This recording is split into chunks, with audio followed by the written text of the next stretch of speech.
Good afternoon Gita. चलो start करते हैं ना, तो आगे बढ़ते हैं।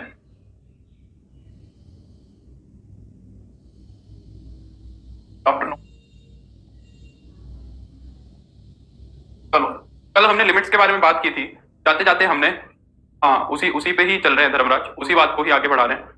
एक दो लिमिट्स और बचती हैं, उनको और डिस्कस करते हैं। ठीक है, एक दो तरीके की लिमिट्स और बच रही है, उनको ही आगे करते हैं। इंद्रा, पल्लवी, गुड आफ्टरनून, सभी को गुड आफ्टरनून। देखो, कई बार हमें वो लिमिट्स देगा इस तरीके की, limit x approaches to a fx raise to the power gx। इस तरीके की लिमिट्स मिलेंगी तुम्हें। में fx की पावर में कोई gx होगा। हाँ, दो तीन डाउट्स मैं करा दूंगा नेक्स्ट क्लास में, गीता वही बोल रहा हूँ, है ना। तो नहीं सबको मिल गया, तुम्हें क्यों नहीं मिला? हाँ, जब fx की पावर में कोई gx फंक्शन होगा, उसको हम क्या, उसको उस लिमिट्स को हम कैसे सोल्व करेंगे, ये हमारे पास टाइप बचती है लिमिट्स के अंदर, जिसको थोड़ा सा डिस्कस करना बनता है, ये करेंगे। अब यहाँ पे अगर डायरेक्ट मेथड काम किया तो यहाँ भी ये रख देंगे और यहाँ भी ये रख देंगे। भाई सिंपल सा क्वेश्चन, मान लो मैंने कह दिया limit x approaches to 2 x square की power x minus x plus 3 है। मान लो ये क्वेश्चन पूछ लिया, कोई बात नहीं, अब ये क्वेश्चन पूछ लिया तो अब इसमें तो कोई समस्या है नहीं। 2 का स्क्वायर हो जाएगा यहाँ पे तो, और ये हो जाएगा 2 प्लस 3, है ना। तो ये सोल्व हो जाएगी, इसके अंदर तो कुछ नहीं। पर समस्या तब है जब इनडिटरमिनेंट फॉर्म बने। अगर ये वाली चीज क्या आ जाए, 0 raise to the power infinity या फिर infinity raise to the power 0, 1 की पावर इंफिनिटी, ये इस तरीके की शक्ल देने लग जाए, इस तरीके का आउटपुट देने लग जाएगी, तो फिर ये क्या बन जाएगी, इनडिटरमिनेंट फॉर्म बन जाएगी। उस केस में हम इसको सोल्व कैसे करेंगे? एक तो इसका डायरेक्ट फॉर्मूला है, चाहे तो इसको डायरेक्ट फॉर्मूले की तरह कर लो, और एक मेथड भी है, चाहे इसको एक मेथड के तरीके से भी कर लो, जैसे तुम्हें समझ आती है बात। जैसे कि मान लो मैं तुमको बोलूं एक क्वेश्चन के हिसाब से, अगर मैं तुम्हें बताऊं लिमिट x अप्रोचेस टू,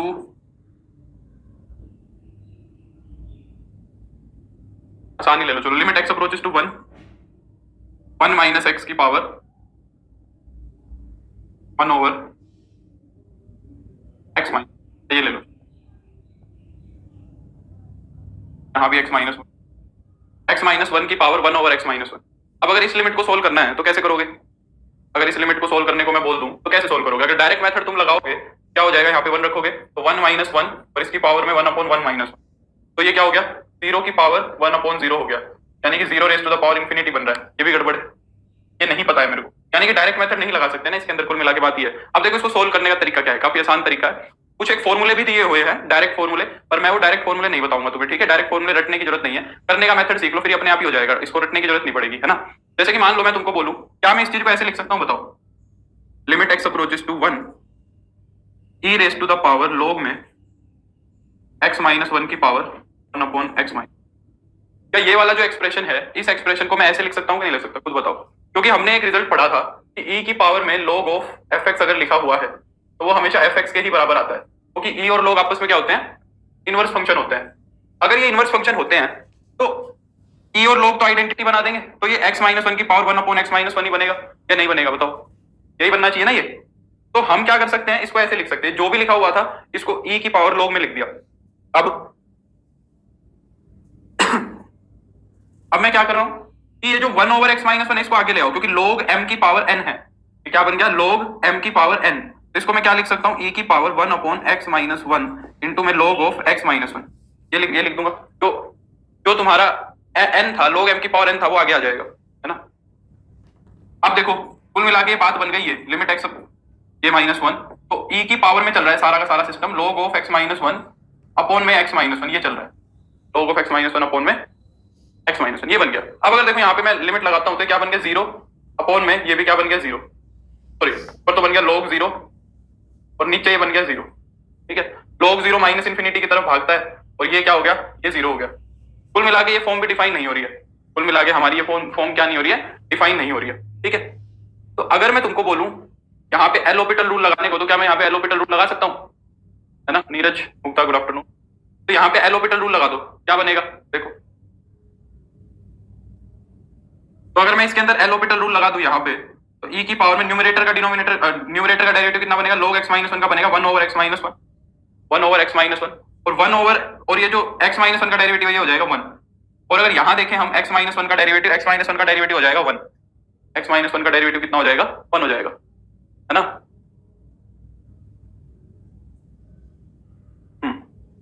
अब क्या कर दो, इसके अंदर 1 प्रोसीड कर दो, ठीक है। जब इसके अंदर हम 1 रख देंगे तो 1 अपॉन 1 माइनस 1 बन जाएगा ये, ठीक है। और ये कितना हो गया तुम्हारा, e raise to the power 1 upon 0, यानी कि e raise to the power infinity, e raise to the power infinity है। अब देखो यहाँ पे एक चीज और सीख लो, एक चीज और सिखा देता हूं मैं, ठीक है। अगर हम a raise to the power infinity निकाल रहे हैं, फिर और क्वेश्चन करेंगे इसी से रिलेटेड तो भी। a raise to the power infinity क्या क्या हो सकता है, ये डिपेंड करेगा a पे, ठीक है, ये डिपेंड करेगा तुम्हारा a पे। मोनिका मैं एल ऑर्बिटल रूल लगा रहा हूं, मैं कह रहा हूं एल ऑर्बिटल रूल लगाना है मोनिका, ये मैं डेरिवेटिव नहीं कर रहा हूं, कल का लेक्चर देख लो एक बार जाके, ठीक है। a raise to the power infinity लगा रहा हूं मैं, ठीक है। मैं तुमको कह रहा हूं कि अगर a की वैल्यू 1 से बड़ी हुई, अगर a की वैल्यू 1 से बड़ी हुई तो ये क्या बनेगा तुम्हारा, ये बनेगा इंफिनिटी ही। जैसे कि 2 की पावर इंफिनिटी निकालोगे, 3 की पावर इंफिनिटी निकालोगे, 4 की पावर इंफिनिटी निकालोगे, 2.1 की पावर इंफिनिटी निकालोगे, 1.3 की पावर इंफिनिटी निकालोगे, ये सारे के सारे जो नंबर्स हैं, ये सारे के सारे नंबर क्या बनेंगे, इंफिनिटी बनेंगे, ठीक है। क्योंकि 1 से बड़े अगर किसी नंबर को इनफाइनाइट टाइम्स मल्टीप्लाई करें या इनफाइनाइट टाइम्स ऐड करें तो वो इनफाइनाइट ही रहता है, ठीक है। तो ये इस केस में हमेशा क्या बनेगा, इंफिनिटी बनेगा।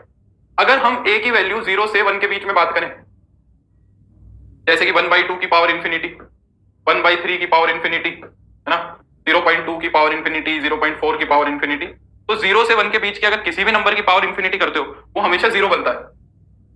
और ये तुम ऐसे देख भी सकते हो कि 1/2 को अगर मैं मल्टीप्लाई कराता चला जाऊं तो हम ये मानते चले जाते हैं कि ये क्या हो जाएगा, छोटा होता जा रहा है, छोटा होता जा रहा है, छोटा होता जा रहा है, जितनी बार मल्टीप्लाई कराओगे उतनी बार ये छोटा होता चला जाएगा। अब ऐसा तो है नहीं, तो इस दुनिया का सबसे छोटा नंबर आ जाएगा। अब ऐसा तो है नहीं इस दुनिया का सबसे छोटा नंबर नेगेटिव हो जाएगा, साइन थोड़ी ना चेंज होगा, है तो पॉजिटिव ही, छोटा होता जा रहा है पर नेगेटिव थोड़ी ना होता जा रहा है, तो सबसे छोटा पॉजिटिव जाएगा तो 0 हो जाएगा एक तरीके से, है ना। तो ये क्या हो जाएगा तुम्हारा, 0 हो जाएगा। अब अगर e raise to the power 0 की बात, e raise to the power infinity की अगर बात करें तो अब e क्या है, 2.71 समथिंग है, 2.71 समथिंग है, तो इसकी पावर इंफिनिटी करोगे तो इंफिनिटी आएगा। तो ये जो फंक्शन है तुम्हारा, कहाँ अप्रोच, कहाँ इसकी लिमिट कितनी आएगी, इनफाइनाइट आएगी। मैं एक क्वेश्चन और कराता हूँ जिसमें फाइनाइट लिमिट आएगी, रुको।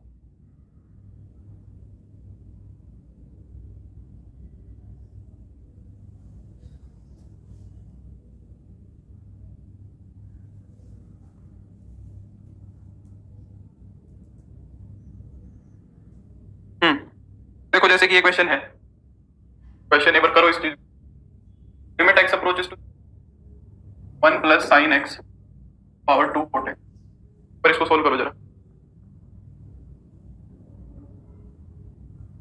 नेगेटिव नंबर्स में इंक्लूड हो जाएंगे, नहीं तो मैं नेगेटिव को अवॉइड करना चाह रहा हूं। Mode of A is less then 1 को ट्रेड करोगे, जरा इस क्वेश्चन को करो एक बार।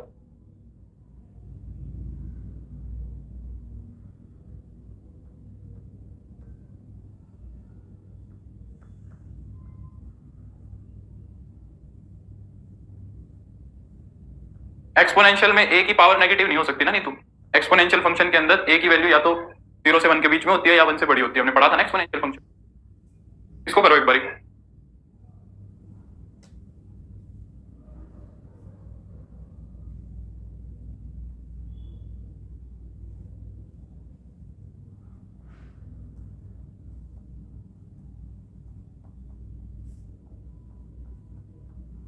टीना का आंसर आ रहा है 1, गलत है। सोनी का एकदम ठीक है, very good Soni.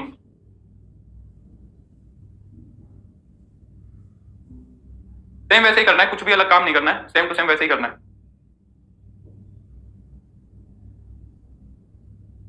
Very good Dharmraj, very good Pradeep. Neetu का भी गड़बड़ आ रहा है। इसको e की पावर में पहुंचा दो, तो इसको क्या कर दो, e की पावर में पहुंचा दो, ठीक है। तो ये कितना हो जाएगा, फिर मैं एक रिजल्ट लिखवा दूंगा, चलो इसको, इसका मैं तुम्हें, limit x approaches to 0 e raise to the power log of 1 plus sine x की पावर cot x, है ना। अगर मैं 2 cot x को आगे लेके आऊं, अगर मैं 2 cot x को आगे लेके आऊं तो e raise to the power 2 cot x टू में log of 1 plus sine x, ठीक है। ये जो 2 cot x है, 2 का तो कोई मतलब है नहीं, क्या मैं इस log 1 प्लस साइन एक्स है और cot x को मैं क्या लिख सकता हूँ, नीचे ले जाके tan x लिख सकता हूँ, कोई समस्या तो नहीं है। 2 को लिखा रहने दो यहाँ पे, 2 कोई समस्या। अब अगर तुम यहाँ पे देखो 0 रखो, यहाँ पे अगर 0 रखोगे तो ऊपर तो क्या बनेगा, log 1, log 1 कितना होता है, 0 होता है, और नीचे बनेगा tan 0 भी कितना होता है, 0।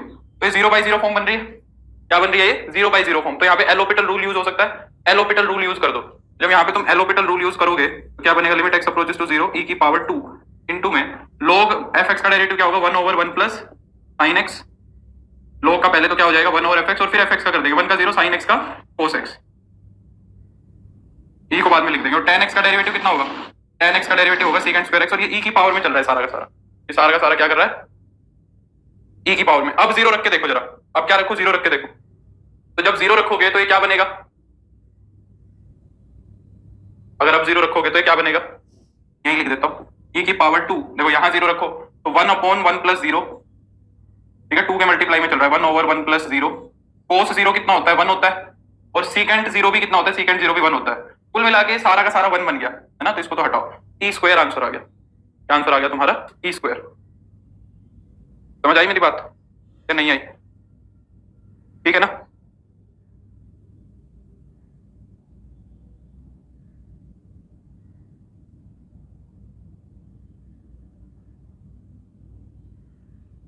Hello sir, this out time. Priya, एक तो होती है 1 से 2:30 तक और एक होती है 7 से 8:30 तक। एक और करोगे, एक और कर लो।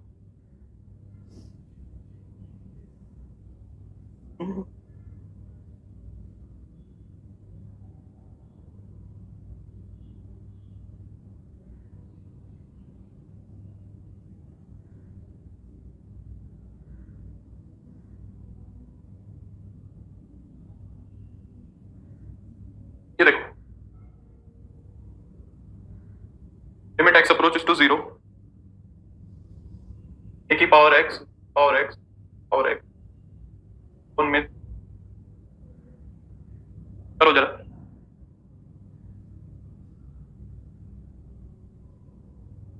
के अंदर एक रिजल्ट यूज होगा, मेरे को उम्मीद है कल तुम्हें बताया था, याद होगा, a की पावर x -1 अपॉन में x, ये रिजल्ट इसके अंदर यूज होगा, इसको मैंने बताया था कि log a होता है, तो मैंने तुम्हें बोला था क्या होगा, log a।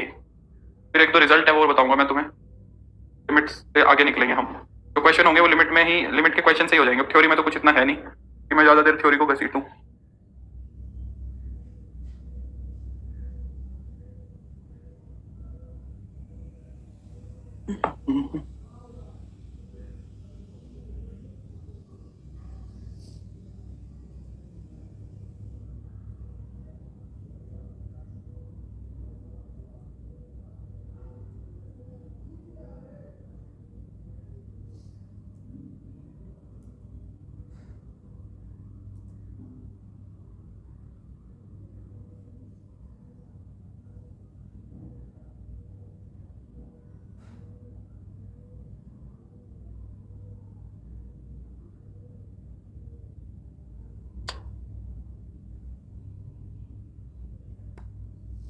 प्रतिभा का आंसर आया है, थोड़ा सा गलत है। प्रदीप का आंसर भी थोड़ा सा गलत लग रहा है, प्रदीप का ज्यादा ठीक है, 8/3। नीतू का भी गलत है, ABC आ रहा है, थोड़ा थोड़ा सही है, थोड़ी थोड़ी गलतियां कर रहे हो, थोड़ी थोड़ी गलतियां कर रहे हो, वो देखो कहाँ कर रहे हो, ये देखो, सोनी का एकदम बढ़िया है, वेरी गुड, सोनी का एकदम सही आंसर है। टीना का इनफाइनाइट है, गलत है। चलो मैं करता हूं, ठीक है, देखो क्या करेंगे, पहले तो इसको हम वैसे ही कर लेंगे, limit x approaches to e raise to the power में सारा चला जाएगा, तो वो तुमने भेज लिया होगा जहां तक मेरे को लग रहा है, डायरेक्ट एक स्टेप खा रहा हूं, a की पावर x प्लस b की पावर x प्लस c की पावर x/3 ये बन रहा होगा, ये बन रहा होगा पहले तो तुम्हारा, ठीक है। अच्छा, अब देखो, अब देखो, हाँ इसको सिंप्लीफाई करो प्रतिभा, इसको सिंप्लीफाई करो। अब देखो इसको सिंप्लीफाई करना है हमें, तो इसको सिंप्लीफाई कैसे करेंगे, ध्यान से देखो, तो अगर इसको देखा जाए तो ये जो 1/x है तो मैं कैसे लिख सकता हूं, इस log के नीचे x लिख सकता हूं, तो मैं कैसे लिख सकता हूं, इस log के नीचे x लिख सकता हूं इस तरीके। और अब अगर मैं यहाँ पे 0 अप्रोच कराऊं तो ये 0/0 फॉर्म बन रही है, क्या बन रही है तुम्हारी, 0/0 फॉर्म बन रही है। अब इसका क्या कर दो, एल ऑपिटल रूल लगा दो इस पे, अगर मैं इस पे एल ऑपिटल रूल लगा दूंगा तो log का डेरिवेटिव कितना हो जाएगा, log का डेरिवेटिव हो जाएगा 1/ax plus bx plus cx/3, log का तो ये हो जाएगा।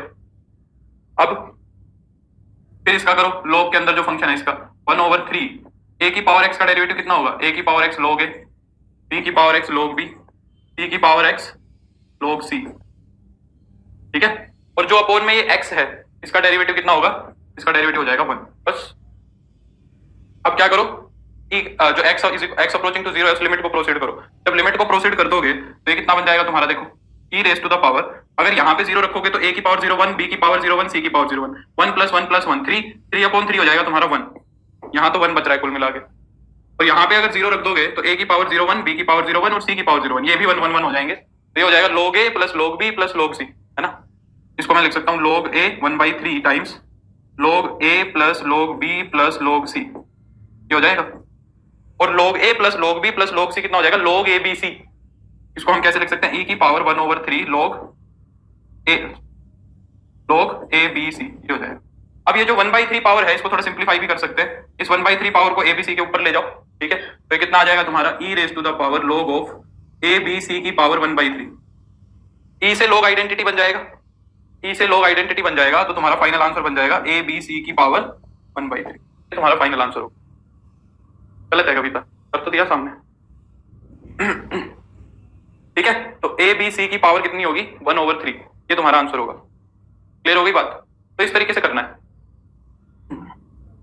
चलो अब इस तरीके के क्वेश्चन मेरे को लग रहा है हो जाएंगे, तुम्हें कुछ नहीं करना, इसमें कुछ करना ही नहीं है, e की पावर में सारा पटक दो, डेरिवेटिव कर दो, लिमिट प्रोसीड कर दो। एक 3 और भी था ना, ये वाला 3 था, बता तो ना हूं, मोनिका ध्यान ही नहीं दे रहे हो। a की पावर 0 रखा तो 1, b की पावर 0 रखा तो 1, c की पावर 0 रखा तो 1, 1 प्लस 1 प्लस 1 कितना हो गया, 3 हो गया, 3/3 ये कितना बन गया, 3/3 ये 1 बन गया, तो अपने आप ही खत्म हो गया। डायरेक्ट फॉर्मूला है पर वो और ज्यादा कॉम्प्लिकेटेड पड़ेगा नहीं, डायरेक्ट फॉर्मूला वैसा नहीं है, सीधा आंसर लिखना है। इसी फॉर्म को हम एक दूसरे तरीके से लिख सकते हैं, वो कोई उसका कोई बेनिफिट है नहीं, फिर ऐसे कर लो, ये सबसे आसान तरीका और सबसे फास्टेस्ट मेथड है। क्योंकि 11th क्लास के अंदर जो बच्चे होते हैं उन्होंने डेरिवेटिव नहीं सीखा होता है, उन्होंने डेरिवेटिव तो सीखा नहीं होता है, तो फिर उनको एक अलग फॉर्म बना के दे देते हैं, फिर वो उस अलग फॉर्म से स्टैंडर्ड फॉर्म बनाते हैं, स्टैंडर्ड फॉर्म के फॉर्मूले यूज करते हैं और फिर ये बनता है। तो उसकी कोई जरूरत नहीं है स्टैंडर्ड फॉर्म बनाने की, हमें डेरिवेटिव आते हैं तो ऐसे बेटर रहेगा। नेक्स्ट देखो, e की पावर 0/0, हाँ तब तो लगेगा 0/0, जहां भी लगे वहां एलोपिटल रूल लगा दो, ठीक है, एलोपिटल रूल लगा सकते हो जहां भी 0/0। अब कुछ दो रिजल्ट्स हैं, Cauchy's theorem, Cauchy's first theorem on limit, Cauchy बोलते हैं, कोची बोलते हैं, जो भी, Cauchy's first theorem on limits. पहली थ्योरम कोशी की क्या है वो देखो, इस पे से क्वेश्चन आ जाता है, डेरिवेटिव वाली लाइन रिपीट करना से। भाई इतना स्लो प्रोसेस में चलाओगे तो कब होगा तुम्हारा सिलेबस, ही बताओ। ये log है, इसका डेरिवेटिव क्या होगा, log का डेरिवेटिव होगा 1 अपॉन ये, तो 1 अपॉन में सारा लिख दिया ये मैंने, फिर इसका डेरिवेटिव कर दो 1/3 a की पावर x का क्या होगा, a की power x log a, b की पावर x का क्या होगा, b की power x log b, c की पावर x का होगा, c की पावर x log c, और x का डेरिवेटिव हो गया 1। बस फिर x को 0 रखना है और कुछ नहीं रखना है, x को 0 तो रख ही दोगे। हाँ ये ग्रेजुएशन में आता है बेसिकली, ये 11वीं 12वीं का नहीं है, ये यूजी का ही है, ग्रेजुएशन में नहीं आती है ये, ठीक है। तो कहता है कि इफ, प्रॉपर स्टेटमेंट देख लो, स्टेटमेंट क्या है, क्या कहता है, if an is a sequence such that limit n approaches to infinity an equal to L, then limit n approaches to infinity a1 plus a2 plus an phone में n, ये भी कितना होगा, L होगा। काफी इंपॉर्टेंट, बहुत important है ये, बहुत क्वेश्चन आते हैं, बहुत क्वेश्चन तुम एक्सपेक्ट कर सकते हो, लिमिट का क्वेश्चन आएगा तो इसमें से आ सकता है। ये रिजल्ट है तुम्हारा, कहता है कि अगर limit n approaches to infinity an तुम्हारा L आया हुआ है, कितना आया हुआ है तुम्हारा, L आया हुआ है, तो फिर ये वाली जो लिमिट निकलेगी ना, ये भी L ही आएगी, ये भी क्या आएगी तुम्हारी, L ही आएगी। अरे मेरी बात समझ में, अब देखो इसको यूज कैसे करते हैं, इसका एक क्वेश्चन कराता हूं मैं, पहले वो देखो, एक क्वेश्चन लिख रहा हूं मैं।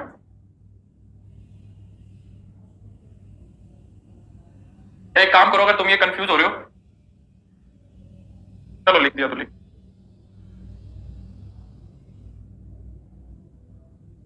जैसे कि ये क्वेश्चन है, evaluate limit n approaches to infinity 1/n plus 2 raised to the power 1/2/n plus n raised to the power 1/n upon n। तुमसे ये लिमिट कैलकुलेट कराइए।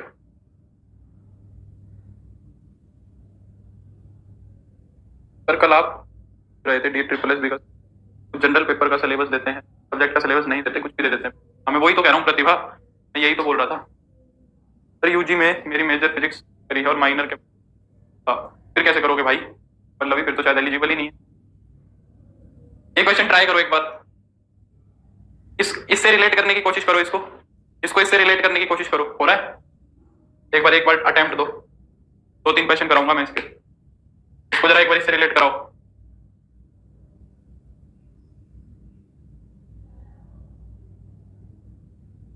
फिफ्थ में से पहले नोटिफिकेशन आ जाएगा, चलो नोटिफिकेशन आ ही जाएगा, कहाँ जाएगा, आने ही वाला है, कभी भी आ सकता है, तो आ जाने दो, कोई दिक्कत नहीं। अभी तुम चलने दो, तुम्हारी तैयारी एकदम एग्जाम के हिसाब से हो रही है, चिंता मत करो, ठीक है। मैं जो करा रहा हूं अभी उस पर ध्यान दो, बस यही सब आएगा और कुछ नहीं आएगा। सब्जेक्ट का आइडिया होना बहुत जरूरी है, फिर क्वेश्चन अपने आप बन जाएंगे। एग्जैक्ट क्वेश्चन तो कोई भी नहीं करा पाएगा, पर हाँ कंसेप्ट सारे पता होंगे तो हो जाएगा। आंसर बताओ कितना आ रहा है। वेरी गुड सोनी, सोनी काफी इंटेलिजेंट हो गई है, अब ऐसा लगता है मुझे। सोनी एकदम तड़ातड़ आंसर कर रही। नहीं कविता, कविता सारे गलत करती है। अच्छा मुझे एक बात बताओ, हमें हमसे कुछ इस तरीके का पूछा है, क्या मैं ये जो तुम्हारा लिखा हुआ है इस चीज को ऐसे नहीं समझ सकता? देखो रामराज का भी ठीक है। Limit n approaches to infinity, तुमसे क्या पूछा हुआ है? 1 + 2 की पावर 1/2, 3 की पावर 1/3, ऐसे चलता जा रहा है, n की पावर 1/n और अपॉन में n, ये पूछा हुआ है, ये तुमसे पूछा हुआ है। यानी कि ये चीज नहीं पूछी हुई है, यानी कि ये चीज नहीं पूछी हुई है। और इसके अंदर n की पावर 1/n जो है वो किसका काम कर रहा है? n की पावर 1/n, ये तुम्हारा an का काम कर रहा है कि नहीं कर रहा है? तुम्हारा an का काम कौन कर रहा है? n की पावर 1/n, ये है। तो अगर मैं इस पे इन्फिनिटी लिमिट अप्रोच कराऊं, अगर मैं इस पे इनफाइनाइट लिमिट अप्रोच कराऊं, तो जो इसकी लिमिट होगी वही इस चीज की लिमिट होगी, क्योंकि यही कह रहा है। तो limit n approaches to infinity, n raise to the power 1/n जो आएगा आंसर, वही आंसर इसका आएगा। फिर हम यही तो कह रही है कि n के ऊपर जो लिमिट लगाई तुमने an के ऊपर, वो अगर l आ रही है तो इसकी भी लिमिट l ही बनेगी, है ना? तो अगर मैं यहाँ पे लगाएंगे, अगर मैं यहाँ पे ये रिजल्ट लगाऊं, अब इसको सोल्व अभी तो कराया मैंने, अभी अभी तो हम इसको सोल्व कर रहे थे, इसको e की पावर में भेज दो सारे को, log ऑफ n की पावर 1/n को आगे ले आओ, तो हो जाएगा limit n approaches to infinity e raise to the power log n upon n, log n upon n हो जाएगा। अभी ठीक है कविता। और अब यहाँ पे एलोपिटल रूल लगा दो, तो e की पावर log n का डेरिवेटिव हो जाएगा 1/n और n का डेरिवेटिव हो जाएगा 1। अब यहाँ पे इन्फिनिटी अप्रोच कराओ, तो ये क्या हो जाएगा? e raise to the power 1 upon infinity, और 1 अपॉन इन्फिनिटी क्या होगा? 0। तो ये e raise to the power 0 बन रहा है, यानी कि e raise to the power 0 कितना है? 1 है। तो ये वाली जो लिमिट होगी जो पूछी है, ये कितनी होगी? 1 होगी। अरे ये बात समझ में, कितनी होगी? 1 होगी। तुम्हें ऐसे क्वेश्चन के अंदर सिर्फ ये an को पकड़ना है। an क्या हो सकता है? यहाँ पे तो उसने चमका के दिया हुआ है, इतना चमका के नहीं देगा हमेशा, इतना सामने चमकता हुआ नहीं दिखेगा। जैसे कि अगला क्वेश्चन है, उसमें थोड़ा दिमाग लगाना पड़ेगा। देखो कह रहा है कि limit n approaches to infinity, तो थोड़ा दिमाग लगेगा। जैसे कि ये क्वेश्चन करो, 1 upon root n square plus 1 plus में 1 upon root n square plus 2, 1 upon root n square plus n। अब इसमें थोड़ा दिमाग लगेगा, लगाओ, जल्दबाजी मत करना। ये बताओ कितना होगा? इस तरीके के क्वेश्चन तुमने देखे होंगे कुछ एग्जाम्स में, ऐसा मेरे को लगता है। एक बार अटेम्प्ट दो इसको थोड़ा सा।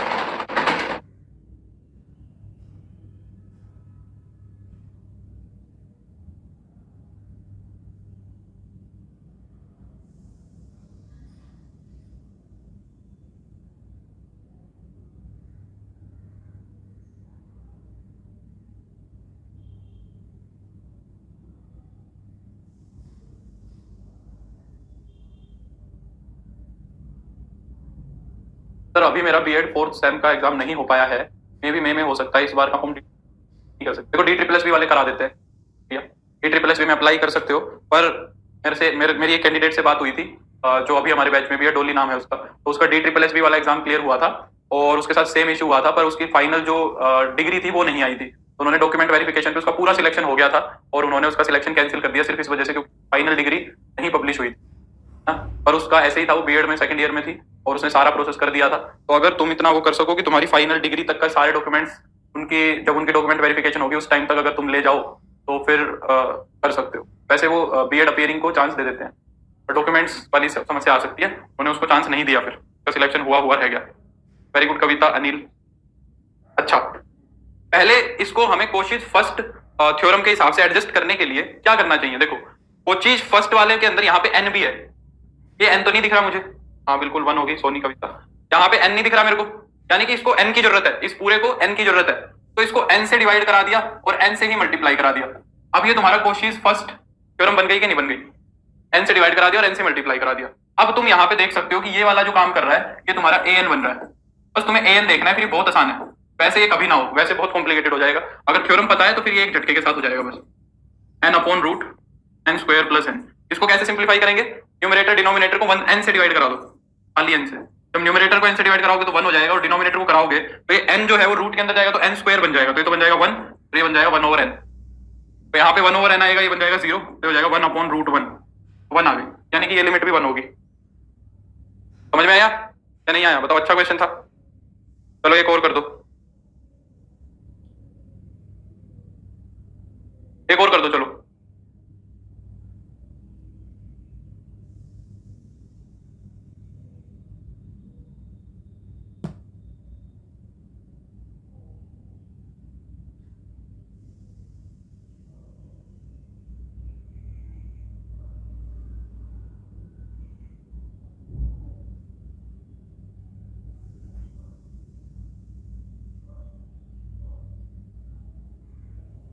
अच्छा चलो कर लो पहले, फिर मैं एक और n+1 का होल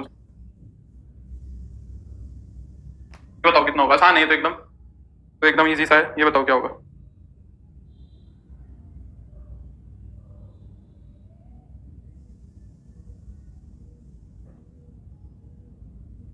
पिछला हो गया तो ये तो एकदम इजी सा है।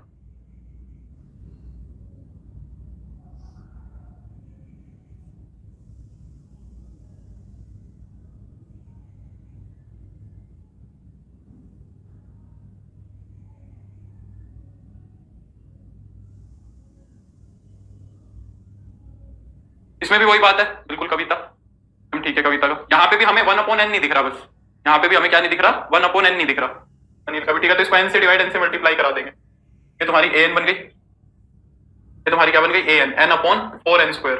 एक n से एक n कैंसिल कर जाएगा, तो limit n approaches to infinity an ना हो जाएगा, limit n approaches to infinity 1/4n हो जाएगा 0।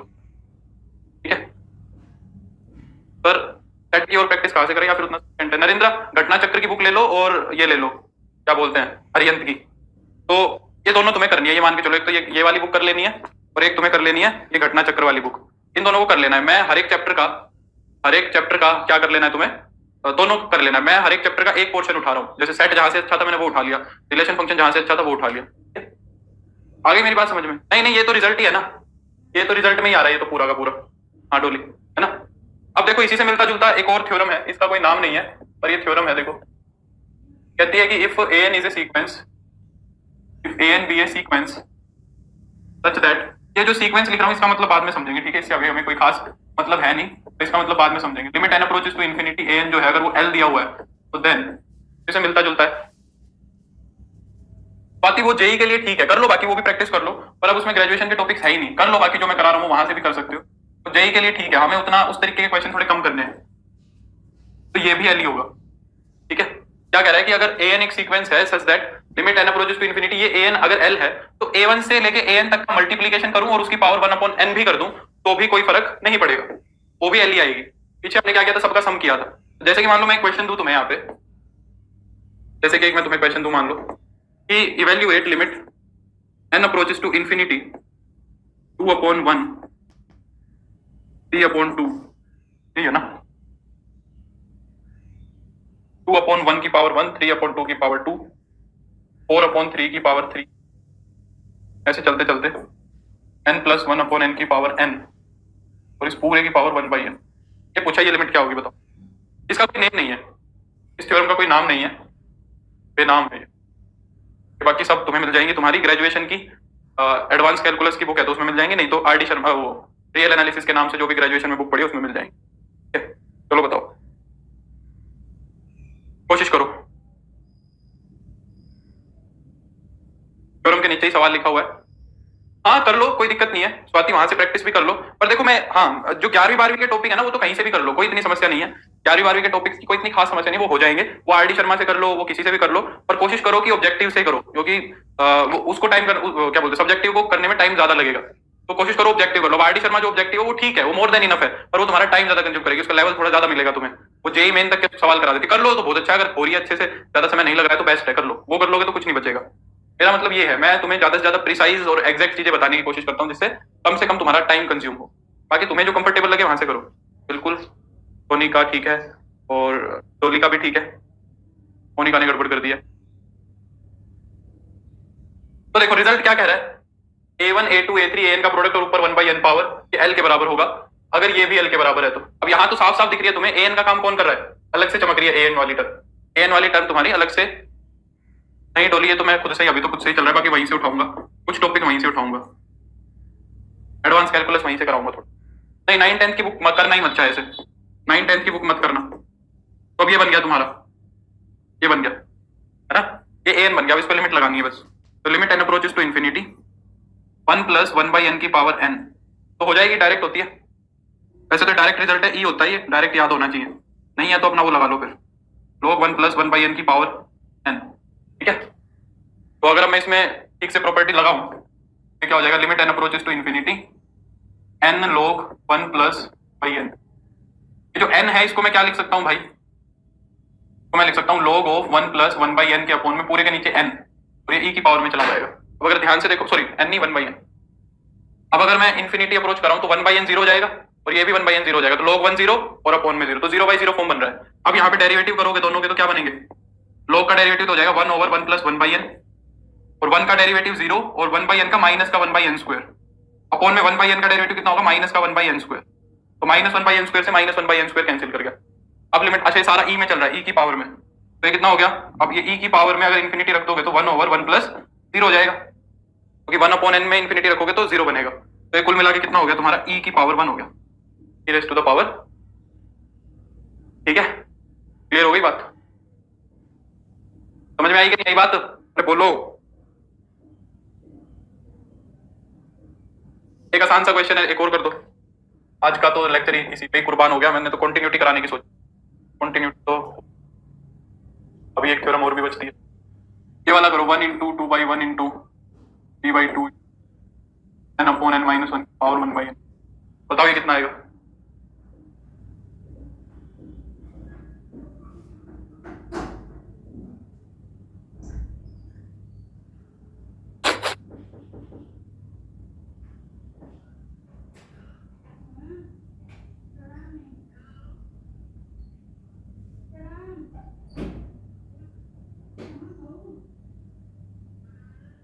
वेरी गुड अनिल, तो ये 1 आ जाएगी ना, यहाँ पे an क्या बन रही है तुम्हारी, n अपॉन n माइनस 1 ये बन रही है, ठीक है, तो लिमिट लगा दो, n अपॉन n माइनस 1 जो कि कितनी आ जाएगी, 1 आ जाएगी, ठीक है, ये तो हो जाएगा। अब आती है कॉशी की second theorem, Cauchy second theorem on limits, एक थ्योरम और भी दी है इसने, काफी काम करके दिख गया है कोशी, कोशी ने तो सारा ही मैथ बनाया, ये मान लो, मैं तो मानता हूँ बहुत सारा कंट्रीब्यूशन कोशी ने दिया है, बहुत ज्यादा। ये वाला देखो क्या कहता है, if an is a of positive terms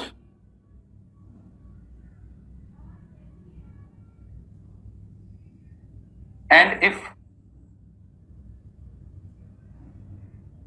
limit n approaches to infinity an plus 1 upon an exists, ये शर्त है, ये एग्जिस्ट करनी चाहिए, exist, then limit n approaches to infinity an raised to the power 1 upon n equal to किसके बराबर होगा, limit n approaches to infinity an plus 1 के बराबर होगा।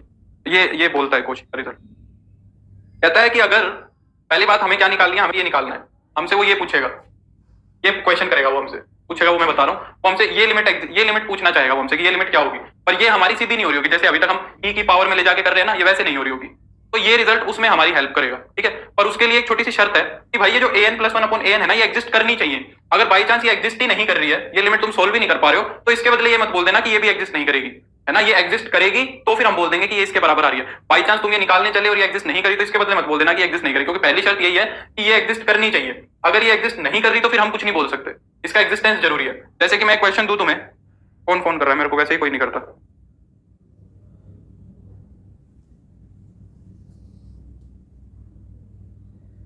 क्लास में, हाँ भाई चलो, तो मैं क्या कह रहा हूं, जैसे कि क्वेश्चन दिया हुआ है, तो क्या पूछा है तुमसे, limit n approaches to infinity 3n factorial upon में n फैक्टोरियल का क्यूब, और इसकी पावर में दिया हुआ है 1 अपॉन n, ये पूछा है। शादी हो गई क्या आपकी, नहीं हुई भाई धर्मराज, तो शादी हो जाती तो मतलब हमारी वाइफ का फोन आता है, ऐसा लग रहा तुम्हें धर्मराज या फिर ये कहना चाह रहे हो कि जिसकी शादी हो गई होती है उसको फोन नहीं आते, ये कहना चाह रहा है धर्मराज, अच्छा हमें तो वैसे भी नहीं आते भाई, चलो बताओ। अब देखो ये पूछ रहा है, अब अगर इसको उस फॉर्म में ले जाएंगे तो बहुत कॉम्प्लिकेटेड हो जाएगा, इन सब के डेरिवेटिव करना नहीं आता मुझे, इन सब चीजों के डेरिवेटिव नहीं कर पाऊंगा मैं, वहां समस्या होगी, तो e की पावर वाला प्रोसेस इसके अंदर काम नहीं करेगा, तो अब ये तुम्हें खुद समझना है कि भाई ये an की पावर 1/n बन रहा है, तो कोशी की सेकंड थ्योरम काम आएगी, यहाँ पे कोशी की क्या आएगी, सेकंड थ्योरम काम आएगी, अभी खुद से समझनी है ये बातें तुम्हें, ठीक है, तो खुद से समझो, लगाओ, बताओ क्या आ रहा है। धर्मराज कह रहा है सेम प्रॉब्लम तो क्या है, कोई प्रॉब्लम नहीं है धर्मराज, इसमें समस्या क्या है,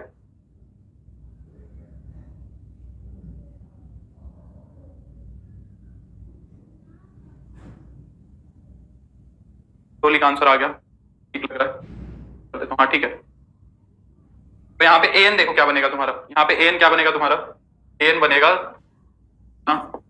3n फैक्टोरियल अपॉन में n फैक्टोरियल का क्यूब है ये, ठीक है। जब भी मैं बच्चों को नंबर नहीं, limit n approaches to infinity an plus 1 upon an, ये ठीक है। अब इसको सॉल्व करते हैं तो क्या हो जाएगा, limit n approaches to infinity, n की जगह रख दो n+1, यहाँ n+1 रखोगे तो हो जाएगा 3n प्लस 3 फैक्टोरियल अपॉन में n+1 फैक्टोरियल का क्यूब, n+1 फैक्टोरियल का क्यूब, और अपॉन में an लिखोगे इसका मतलब क्या है, n फैक्टोरियल का क्यूब अपॉन में 3n फैक्टोरियल। इसको सिंप्लीफाई करना है। फैक्टोरियल्स की थोड़ी सी जानकारी होनी चाहिए इस सवाल को करने के लिए, ताकि हम पढ़ेंगे अभी परम्यूटेशन कॉम्बिनेशन। तो 3n प्लस 3 फैक्टोरियल जो है उसको तोड़ते तोड़ते हम यहां तक ला सकते हैं, और n+1 फैक्टोरियल को तोड़ के हम यहां तक ला सकते हैं। सर प्रैक्टिस करनी होगी तो यूपीटीजीटी में है ही ना, इस टाइप हाउस में मिल जाएंगे शायद, घटना चक्कर में मिल जाने चाहिए, देख लेना एक बार। पर पता नहीं मुझे, मैं तुम्हें दे दूंगा इसकी प्रैक्टिस शीट बनवा दूंगा मैं, चिंता मत करो, ठीक है।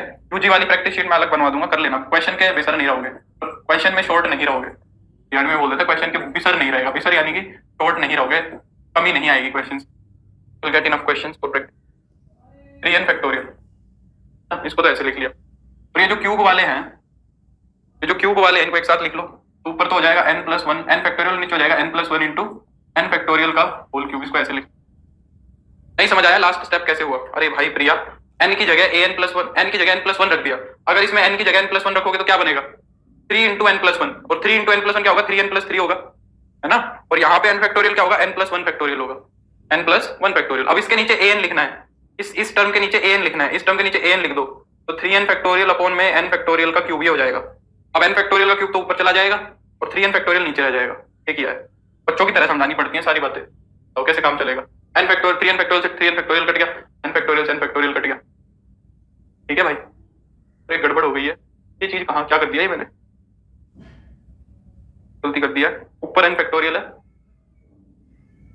ठीक है ठीक है। तो ये क्या बन गया देखो, ये बन गया तुम्हारा limit n approaches to infinity 3n plus 3 into में 3n प्लस 2 प्लस इंटू में 3n प्लस 1, और पूरे के अपॉन में क्या आ गया, n प्लस 1 का क्यूब। अब न्यूमरेटर और डिनोमिनेटर को किससे डिवाइड करा दो, n क्यूब से।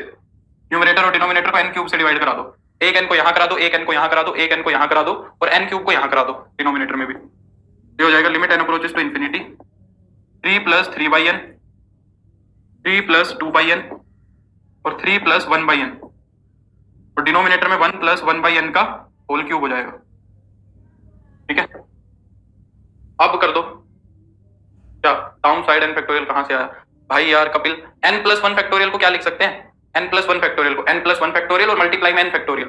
जैसे कि 4 फैक्टोरियल होता है, 4 फैक्टोरियल को कैसे लिखते हो, 4 इंटू में 3 फैक्टोरियल। लग रहा है कि एकदम सारा का सारा जो सब कुछ है 11वीं 12वीं का वो कब्र के अंदर बंद है, ऐसा है, कहीं कुछ सीन तो नहीं कर रखा है। अब जहां जहां ये 1 बाई n है वो 0 हो जाएगा, 3 प्लस 0 3 प्लस 0 प्लस 0 अपॉन में 1 प्लस 0 का क्यूब, तो 27 आंसर आ गया। ठीक, चलो तो अब ये क्वेश्चन हो जाएंगे इस तरीके के। मैं कंटिन्यूटी को शुरू करता हूँ। लिमिट के अंदर तो मुझे नहीं याद आ रहा है, कुछ बचता है 1 वेरिएबल के अंदर। अभी 2 वेरिएबल की लिमिट हमें डिस्कस करनी है, 2 वेरिएबल की लिमिट्स को अभी डिस्कस करना बचता है। क्या कर लूँ साथ साथ 2 वेरिएबल की लिमिट्स को डिस्कस, 2 वेरिएबल की फिर कंटिन्यूटी भी करेंगे और डिफरेंशिएबिलिटी भी। क्या एक काम करते हैं, पहले मैं कंटिन्यूटी डिफरेंशिएबिलिटी करा देता हूँ और फिर हम 2 वेरिएबल की लिमिट कंटिन्यूटी डिफरेंशिएबिलिटी एक साथ डिस्कस कर लेंगे सारी चीजें, है ना, वो बेटर रहेगा। तो अभी के लिए मैं कंटिन्यूटी डिस्कस कर लेता हूँ। 2 वेरिएबल की जो लिमिट्स हैं वो हम एक ही साथ करेंगे, पहले 2 वेरिएबल की लिमिट कर लेंगे, फिर कंटिन्यूटी, फिर डिफरेंशिएबिलिटी। अलग अलग चलने तो फिर वो कंटिन्यूटी में हो जाएगा, तुम्हें समझ आ जाएगी बात। हाँ, तो अब मैं continuity of a function discuss कर लेता हूँ, थोड़ा इंट्रोडक्शन दे देता हूँ 2 मिनट का। कंटिन्यूटी और डिफरेंशिएबिलिटी को आज फिनिश कर देंगे, ठीक है, हम थ्योरेटिकली, और फिर 2 वेरिएबल की मैं कल डिस्कस करूँ, फिर हो सका तो आज कर। कंटिन्यूटी ऑफ फंक्शन देखो क्या होता है, कहता है कि एक फंक्शन की कंटिन्यूटी क्या होगी। कंटिन्यूटी जो वर्ड है वो कहां से आया है, कॉन्टिन्यूअस से आया है, कॉन्टिन्यूअस से आया है। कॉन्टिन्यूअस का मतलब अगर हिंदी में देखें तो क्या होता है, लगातार या फिर विदाउट ब्रेक। इसके अंदर कोई ब्रेक नहीं आता है, कहीं से कुछ टूटता नहीं है कि it has been raining continuously from last 7 days. भाई पिछले 7 दिनों से कंटिन्यूअसली बारिश हो रही है ना। Cricket match is telecasting on this channel continuously without any break. भाई जो हमारा क्रिकेट मैच है वो इस चैनल पे कंटिन्यूअसली टेलीकास्ट हो रहा है, उसके अंदर कोई ब्रेक ही नहीं आ रहा है, लगातार आ रहा है। तो ऐसे ही एक फंक्शन की बात है कि फंक्शन में अगर कोई ब्रेक ना आए, यानी कि अगर ये मान लो तुम्हारी एक्स एक्सिस और वाई एक्सिस है, तो एक फंक्शन ऐसा बना दो जो कहीं से टूटे ही ना। अब जैसे ये फंक्शन का ग्राफ बना दिया, ये कहीं पे टूट ही नहीं रहा है ना, तो अगर ये कहीं पे टूटा नहीं, बढ़िया से लगातार बनता जा रहा है, तो इस फंक्शन को हम क्या कह देंगे, कॉन्टिन्यूअस फंक्शन कह देंगे। सिंपल सी बात है, ठीक है, तो कह देंगे कॉन्टिन्यूअस फंक्शन। और अगर एक फंक्शन कहीं से टूट गया, अगर एक फंक्शन कहीं पे टूट गया, पहले ऐसे गया और फिर ऐसे चला गया, अब ये एक फंक्शन का अगर ये है तो इसको हम क्या कर देंगे, इसको बोल देंगे डिसकंटिन्यूअस। ये टूट गया भाई, तो ये डिसकंटिन्यूअस है, इसके अंदर क्या आ गया, ब्रेक आ गया। अरे मेरी बात समझ,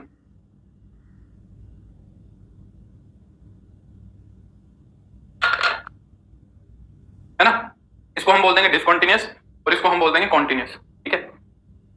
हाँ, तो अब इसको मैथमेटिकली डिस्कस करते हैं। अच्छा, एक एकदम लेम सी डेफिनेशन, लेम मतलब एकदम एक टूटी फूटी डेफिनेशन में हम ये लिख सकते हैं, अगर एक फंक्शन का ग्राफ हम बिना पेन उठाए बना दे, बिना हमारे पेन को उठाए हम अगर ग्राफ बना दे, तो उसको हम क्या बोलते हैं, कॉन्टिन्यूअस फंक्शन बोलते हैं। अगर पेन को उठाना पड़ जाए तो फिर वो डिसकंटिन्यूअस हो जाएगा। अब मैथमेटिकली डिस्कशन करते हैं इस बातों का कि एक फंक्शन कॉन्टिन्यूअस कब होगा और कब नहीं होगा, ठीक है, एक फंक्शन कॉन्टिन्यूअस कब होगा और कब नहीं होगा। देखो, जैसे कि मान लो डेफिनेशन बनाने की कोशिश करते हैं मैथमेटिकल। अच्छा,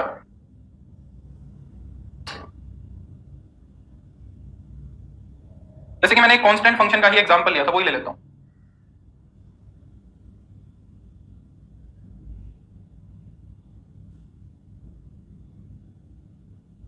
माना है कांस्टेंट फंक्शन है, ये वैल्यू 6 है, पॉइंट हमारा वही घिसा पिटा 5 है।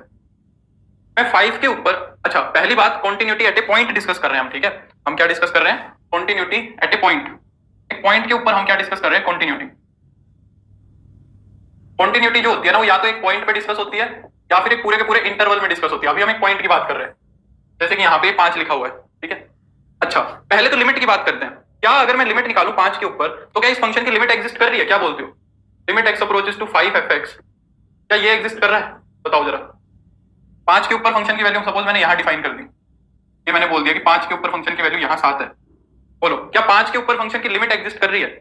अगर मैं 5 के लेफ्ट से चल के आया, मैंने कल ही लिमिट डिस्कस की थी और उसके अंदर मैंने लिमिट डिस्कस करते टाइम ये बताया था कि दोनों तरफ से चल के देखना है। अगर मैं लेफ्ट से और राइट से चल के देखूं तो फंक्शन कहां जा रहा है। अगर मैं 5 के लेफ्ट से बात करूं, 5 के अगर लेफ्ट से बात करें तो हमारा फंक्शन किस पे जा रहा है, 6 पे जा रहा है। और अगर 5 के राइट से अगर बात करें तो मेरा फंक्शन कहां जा रहा है, 6 पे जा रहा है, देखो 6 पे ही जा रहा है। अगर मैं LHL देखूं तो LHL कितनी आ रही है, LHL 6 ही तो आ रही है, क्योंकि 5 के जस्ट लेफ्ट में भी फंक्शन 6 पे जा रहा है और 5 के राइट में भी अगर मैं देखूं तो फंक्शन 6 पे ही जा रहा है। तो फंक्शन की लिमिट तो एग्जिस्ट कर ही रही है, सोनी और कविता दोनों मना कर रहे हैं और लिमिट एग्जिस्ट कर रही है, बताओ कैसे काम चले। तो इस फंक्शन की लिमिट तो एग्जिस्ट कर रही है। अगर कोई तुमसे पूछ ले कि अगर x 5 के आसपास है तो फंक्शन किसके आसपास है, फंक्शन 6 के आसपास, फंक्शन की लिमिट तो एग्जिस्ट कर रही है, ये बात तो समझ आ रही है ना। अगर मैं तुमसे पूछूं क्या ये फंक्शन कॉन्टिन्यूअस है, क्या ये फंक्शन तुम्हारा कॉन्टिन्यूअस है। अब कॉन्टिन्यूअस के लिए क्या होना चाहिए कि फंक्शन के बीच में कोई ब्रेक नहीं आना चाहिए। कॉन्टिन्यूअस के लिए क्या होना चाहिए, फंक्शन के अंदर कोई ब्रेक नहीं आना चाहिए। अब क्या ये फंक्शन ब्रेक हुआ, कहीं पे चलता गया चलता गया चलता गया, यहां टूट गया, यहाँ पे मेरे को पेन उठाना पड़ा और फिर ऐसे बनाना पड़ा, तो कॉन्टिन्यूअस तो नहीं है। साफ समझ में आ रहा है डिसकॉन्टिन्यूअस है कि 5 के ऊपर फंक्शन में गैप आ रहा है, 5 के ऊपर जो है फंक्शन में क्या आ रहा है, गैप आ रहा है ना, तो यहाँ पे फंक्शन टूट गया, डिसकॉन्टिन्यूअस है, ठीक है। अब ये डिसकॉन्टिन्यूटी क्यों आई यहाँ पे, क्योंकि 5 के ऊपर जो फंक्शन है वो कहीं और वैल्यू ले गया, 5 के ऊपर जो है वो फंक्शन कहीं और वैल्यू ले गया। अगर मैं ये 5, क्योंकि 5 के ऊपर फंक्शन ने वैल्यू कितनी ले ली, 7 ले ली, सोचो अगर 5 के ऊपर ये 7 वाली वैल्यू यहीं आ जाती और यहीं पे ये वैल्यू ले लेता, 5 पे ये वैल्यू 6 ही ले लेता, तो फिर ये गैप फिल हो जाता, फिर ये तुम्हारा गैप फिल हो जाता। और अगर ये गैप फिल हो जाता तो मैं ये बोल सकता था कि फंक्शन अब क्या हो गया, कॉन्टिन्यूअस हो गया, जो उसकी टूट फूट हुई थी वो टूट फूट हमने तैयार कर दी, अब कोई दिक्कत नहीं है, तो फंक्शन कॉन्टिन्यूअस हो गया। यानी कि एक चीज समझ में आ रही है कि यहाँ पे अब जो 5 के ऊपर फंक्शन वैल्यू ले रहा है उसका भी रोल है। पहले जब हम लिमिट के अंदर डिस्कस कर रहे थे तो 5 का कोई रोल नहीं था, 5 पे फंक्शन कहीं पे भी हो कहीं पे भी ना हो, मुझे उससे कोई लेना देना नहीं है। पर अब 5 के ऊपर हमें फंक्शन से लेना देना है, क्योंकि हम क्या चाह रहे हैं कि 5 के ऊपर फंक्शन उतनी ही वैल्यू ले जितनी फंक्शन लिमिटिंग वैल्यू ले रहा है, जितनी फंक्शन की लिमिट आ रही है। अगर फंक्शन की लिमिट 6 आ रही है तो फंक्शन की जो वैल्यू है 5 पे वो भी 6 ही आए, तभी हमारा फंक्शन कॉन्टिन्यूअस हो सकता है। अगर इधर उधर वैल्यू हुई तो हमारा फंक्शन फिर जो कॉन्टिन्यूअस है वो नहीं हो सकता। क्या ये बात समझ में आई यहां तक। तो यहां से एक टूटी फुट्टी डेफिनेशन क्या, और वही डेफिनेशन हमारी काम करती है। वो क्या कहता है कि एक फंक्शन जो है ना, a function is continuous at a point, a function is continuous at a point x is equal to a, if x is equal to a पे हमारा फंक्शन कॉन्टिन्यूअस होगा अगर limit x approaches to a f(x) जो है वो किसके बराबर आ जाए, वो f ऑफ a के ही बराबर आ जाए। अगर फंक्शन की जितनी लिमिट निकाली है तुमने, अगर वो फंक्शन वैल्यू के ही बराबर आ रही है तो उसको हम क्या बोल देंगे, हमारा कि फंक्शन तुम्हारा क्या हो गया, कॉन्टिन्यूअस हो गया। क्या ये बात समझ में आई कि नहीं आई।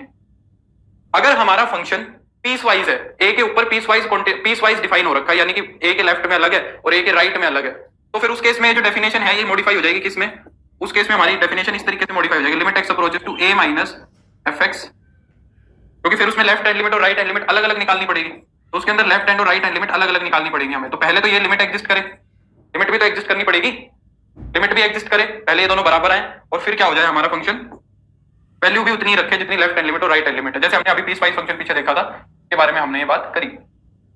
तो अगर हमारा फंक्शन नॉर्मल डिफाइंड है फिर तो सीधी सीधी ये डेफिनेशन हो जाएगी, और अगर हमारा फंक्शन पीस वाइज डिफाइन हो रखा है तो फिर हम ये वाली डेफिनेशन यूज करेंगे। अब हम देखना चाहते हैं कि फंक्शन कॉन्टिन्यूस कब कब नहीं होगा, क्या क्या ऐसी गड़बड़ हो जाएंगी कि फंक्शन हमारा कॉन्टिन्यूस नहीं होगा। अब देखो एक गड़बड़ तो हमने देख ली अभी कि भाई अगर ये 5 वाली जो वैल्यू है ये डिफाइन ही ना हो, मतलब कहीं और डिफाइन हो, तो एक समस्या तो ये आएगी कि भाई लिमिट तो एग्जिस्ट कर रही है पर फंक्शन वैल्यू बराबर नहीं आ रही। पहला तो ये लिमिट तो एग्जिस्ट कर रही है पर फंक्शन वैल्यू के बराबर नहीं आ रही, यानी कि ये दोनों वैल्यूज तो इक्वल आ रही हैं पर इसके इक्वल नहीं आ रही है ना। तो अब हम देखेंगे कि डिसकंटिन्यूटी कैसी कैसी हो सकती है, उसको समझेंगे अभी। तो जैसे कि मैं यहाँ पे डिस्कस कर रहा हूँ types of discontinuity. Types of discontinuity कैसी कैसी हो सकती है। पहली डिसकंटिन्यूटी, इसको हम बोलते हैं, मैं पहले डिस्कस करूंगा फर्स्ट काइंड, तो पहले रिमूवेबल ही डिस्कस। पहली डिसकंटिन्यूटी होती है रिमूवेबल डिसकंटिन्यूटी। रिमूवेबल डिसकंटिन्यूटी क्या होती है, वो कहता है कि अगर लिमिटिंग वैल्यू तो सही आए, फंक्शन की लिमिट तो एग्जिस्ट कर जाए, फंक्शन की लिमिट तो क्या कर जाए, एग्जिस्ट कर जाए।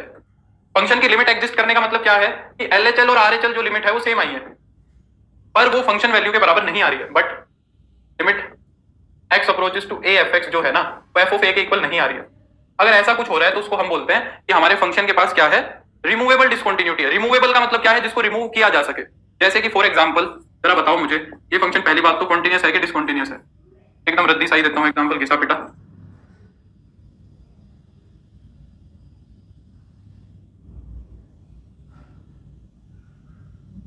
बताओ जरा, पहली बात तो कॉन्टिन्यूटी चेक करो फंक्शन की, फंक्शन की क्या करो, कॉन्टिन्यूटी चेक करके बताओ जरा, करो।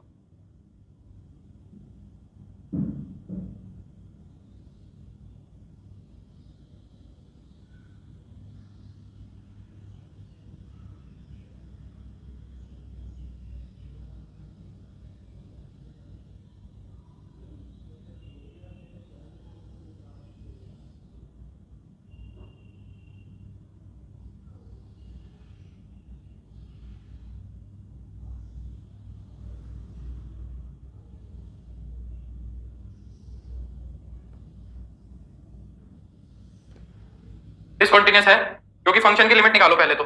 अगर मैं फंक्शन की लिमिट निकालू, लिमिट एक्स अप्रोचेस टू 5, 5 के आसपास फंक्शन हमारा क्या है, 5 के आसपास हमारा फंक्शन ये है ना, 5 के आसपास हमारा फंक्शन क्या है, ये है।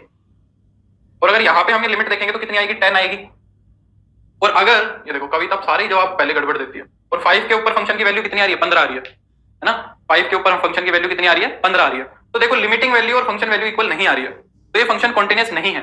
ठीक है, ये फंक्शन क्या है, डिसकंटिन्यूस है। पर ये कौन से काइंड की डिसकंटिन्यूटी है, लिमिट तो एग्जिस्ट कर गई, 10 आ गई, लिमिट तो एग्जिस्ट कर गई पर फंक्शन वैल्यू के बराबर नहीं आई, तो ये कौन से काइंड की डिसकंटिन्यूटी होगी, रिमूवेबल। क्योंकि इसको मैं हटा सकता हूं, फंक्शन को दोबारा से डिफाइन कर दूं, अगर मैं यहाँ पे 10 लिख दूं तो फिर मेरा फंक्शन कॉन्टिन्यूस हो जाए, इतना सही काम है। तो इसको हम क्या कह सकते हैं कि हमारा फंक्शन क्या है, डिसकंटिन्यूस है पर उसके पास रिमूवेबल डिसकंटिन्यूटी है।